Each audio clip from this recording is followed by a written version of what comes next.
So how I want to start this conversation is, girl, ain't nobody asked you. And if you don't know, my name's Alicia Cooper Wells. I'm known as Miss Cooper Home Loans. I'm a wife, a mother, a serial entrepreneur, and I've been able to build a massive real estate portfolio, not as a real estate agent, but knowing how the money works. And today I wanted to share with you just I don't want to call it a revelation, but just something that was on my heart. So if you don't know, on June 6th, I turned 39 years old. And this birthday was a little different because when I did my vision board at the beginning of the year, I don't know why I thought I was turning 40. And I was so ready to have this massive party, do all these things. And then when I did the math, I'm gonna be 39. I kind of fell back. But I'm like, every year of life is important, right? So we gotta make a difference in any opportunity, any time that we have. So this has been more of a reflective year, a gratitude year for me, and just really appreciating what I have at 39. But being out with my friends and family and seeing some things come to pass, I wanted to share this message with you guys. So I noticed that, if you don't know, I was not a perfect child. I was a runaway. It was really difficult getting me through school. I've struggled through school my whole academic career. My parents having to beg teachers to get me across the finish line. And as we're in the season of graduation, a lot of parents beating themselves up that maybe things didn't go the way they felt that they should. But then some parents are, applauding my story to say, hey, you give me an opportunity to believe it can work. And that's because when it all works out, that's when we will normalize the risk in the process that it took. And then if it doesn't work out, then we justify that the risk in the process wasn't worth it. But I want you to know, in order to get any level of result, you have to take a chance. You have to step out on faith. You have to believe in what you're doing. And that is the piece I would love to normalize in people's lives, opposed to normalizing the result. Because we're all going to have a different result based on our journey. But we all start our journeys the exact same way. And we start our journeys by getting started. You have to do something. It isn't going to just fall in your lap. So today, the thing that you may be afraid to take a chance on, and this is not just financial and making money. I want to talk to you guys who need to take a chance on love, need to take a chance on mending a relationship, need to take a chance on yourself, betting on you. All of these things and the risk, we don't know what the reward is going to be yet. But when we see the reward in other people's lives, we praise it. We say, that's great. The gratitude shows up, and we're just so thankful to see it in their lives.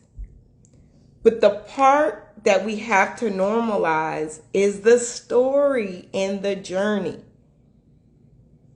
We all have a story. And our story is going to get us to a result. And at different parts of the journey, you feel like what you're getting is the result. You first try and it doesn't seem like it's working. And it doesn't seem like everything's going to work out. And then you just keep grinding. And once you pick your head up and you look, then you see, wow, all of this work I did gave me this result. But it's when you're not motivated by the dollar, when you can really commit yourself to what you're looking to accomplish and be satisfied with the fact that you gave it your all. You know, I have friends and they're like, man, Coop, you did it. And I'm like, yeah, but it didn't look like I did it when I flunked. It was out of college. Came home with a baby. Living in the projects. Working as a bank teller for minimum wage. All of these places at one point seemed like that was the end. And that was the result.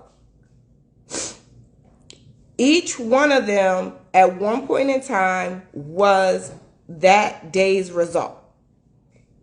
And I could talk back, man, guys, some of the jobs I've had, if I want to go back even further than that.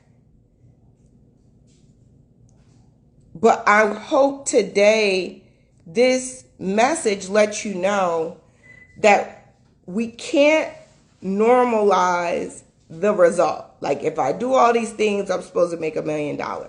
What we have to normalize is the process of taking risks, the process of getting started, the process of knowing that people are going to criticize you because they can't see the end and they love you and they don't want you to go through a place of hurt and disappointment.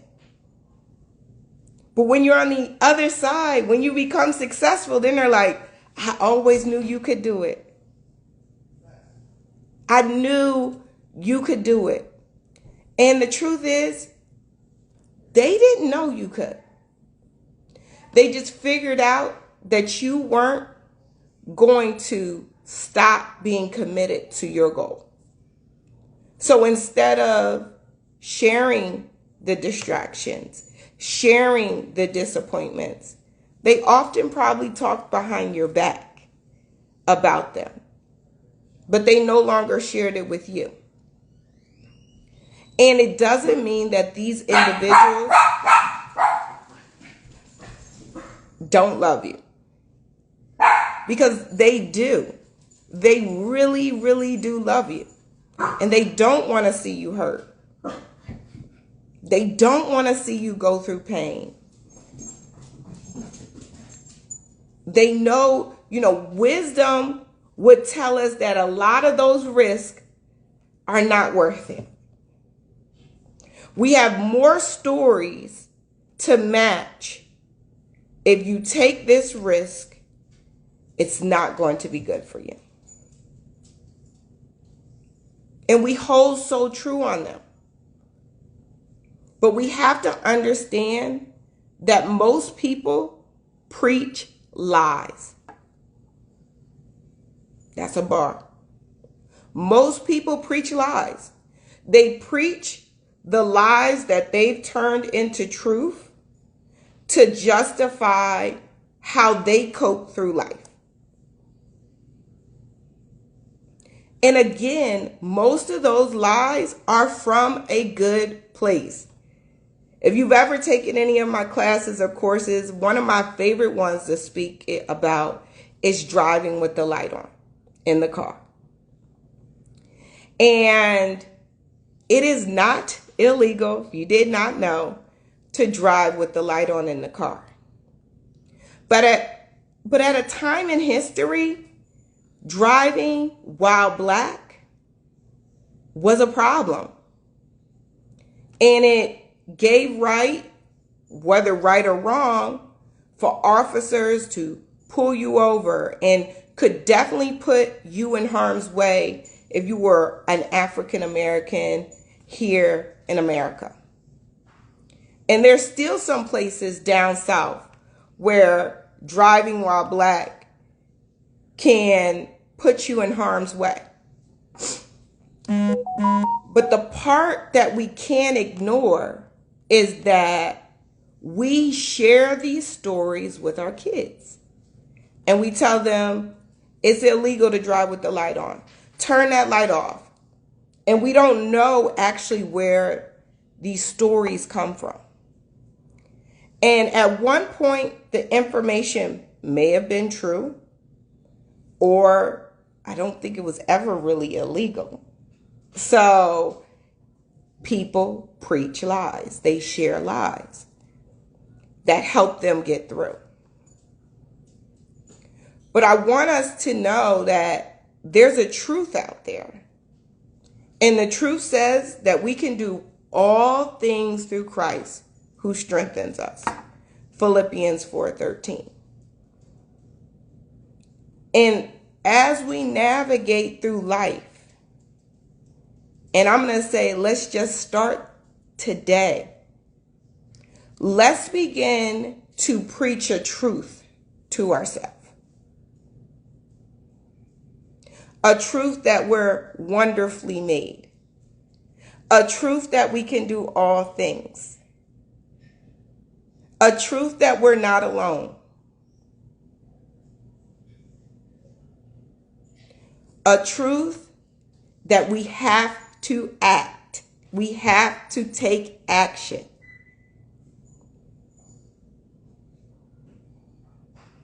Despite our circumstances. We know the story, or you may not know the story of the lame man who was laying beside the troubled waters. And if you could get inside of the troubled waters when they were bubbling, you could get healed. But he couldn't get up fast enough to get in there.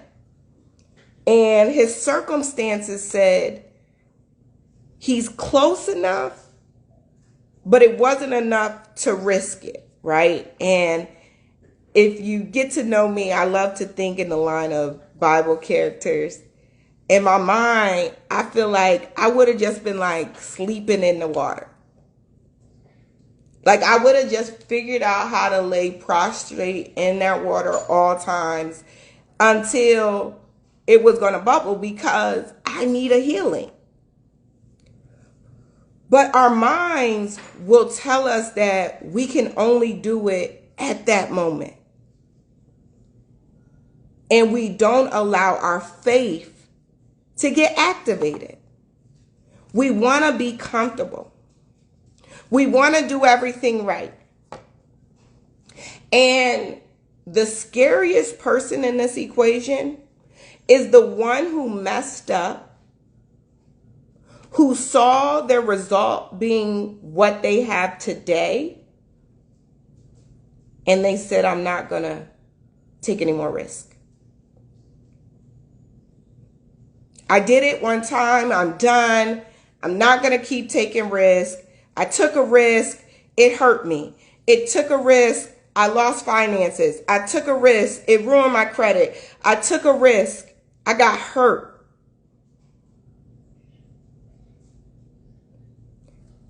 Not acknowledging the fact that today is not the final. You still have breath in your body. You're still alive. You can't quit in the middle of the race.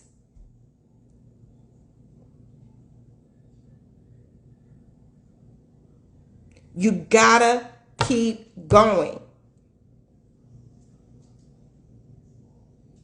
And this message, I believe, is for whoever feels it.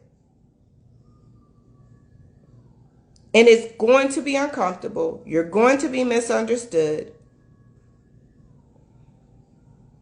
And you may not be able to start from where you left off. And if you need an analogy to hold on to, I want you to think from the first time you were running the race, you were just running it. But this time you got an apparatus. You got a slingshot. And now that you are in the slingshot, if you know anything about a slingshot, what? You have to go back in order for it to propel you forward. So right now, if you feel like you're going back, I want you to stand on the principle that this is the slingshot in my life. And I'm being pulled back because once I'm back far enough, when it shoots me ahead, it's going to propel me so much further than I ever could have run this race by myself.